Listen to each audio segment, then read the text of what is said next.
Но мы видим явный конфликт интересов, то есть фонд Айгуль Джапаровой получает финансирование от тех компаний и китайского посольства, а ее муж может влиять на какие-то, скажем, на работу и деятельность этих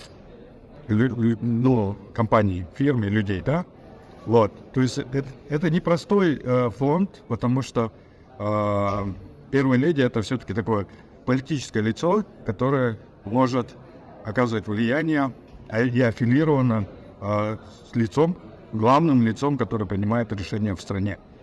Вот. И, соответственно, необходимо проверить на конфликт интересов деятельность фонда и в целом, и сами решения Садыр Джапарова по тому же Китаю, да, с момента начала финансирования ее фонда, фонда ее супруги китайским посольством, а также по решению по тем компаниям, которые вкладывали финансирование, делали вклады в ее фонд.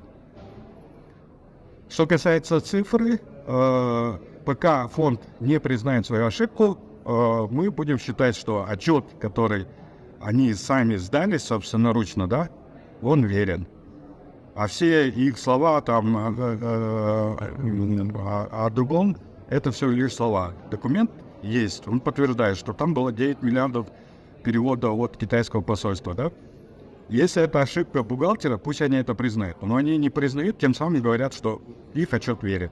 Ну, будем считать, что 9 миллиардов это верная цифра.